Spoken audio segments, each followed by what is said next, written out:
This is our balloon project. So we have different types of molecules. There are water molecules, air molecules, cloud molecules. The molecules both go up and down. There is pressure on the bottom, the middle, and the top. The warm air rises and the cold air falls down, which keeps the balloon afloat. This is the burner, and then the heat source is over here with the fire is a heat source to keep the balloon rising. Boyle's law states that pressure and volume are inversely related at constant temperature.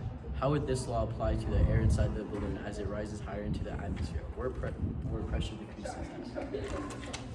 According to Boyle's law, as the air inside the balloon rises higher into the atmosphere where the pressure decreases, the volume of the air inside the balloon increases.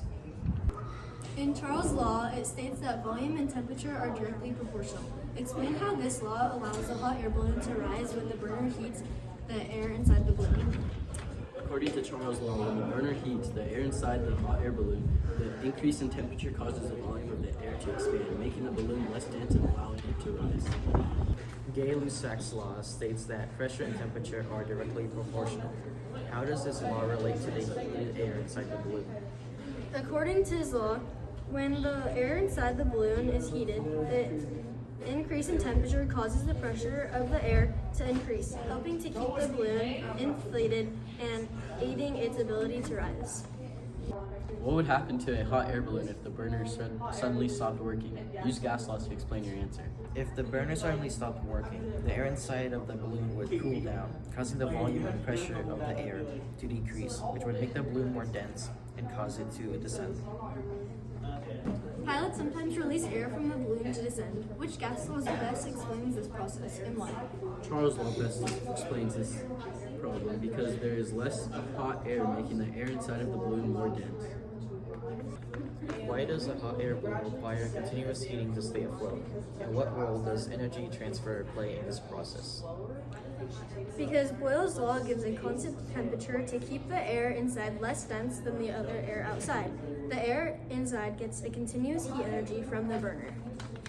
If the temperature outside the balloon decreases significantly, what effect will this have on the balloon's altitude? Explain using gas law. The balloon will rise more because of both Charles's and Gay-Lussac's law, showing that temperature is directly proportional to volume and pressure being at decrease. One way we see gas laws in our everyday lives are by spray cans. When you press the nozzle on the spray can, the compressed air inside the can expands rapidly, which then causes the liquid to leave the can. Another way we can see gas laws in our everyday lives are by inflating car tires. When the temperature increases, the air pressure in a car tire rises. This is why you need to check tire pressure more frequently in hot weather. In cold weather, the pressure can drop, causing slightly deflated tires. There are many ways we see gas laws in our daily lives, but one last way we see them are in pressure cookers. Pressure cookers work by trapping steam inside a tightly sealed container. Once the pressure cookers increase, the amount of pressure inside the container allows the food to cook faster at higher temperature.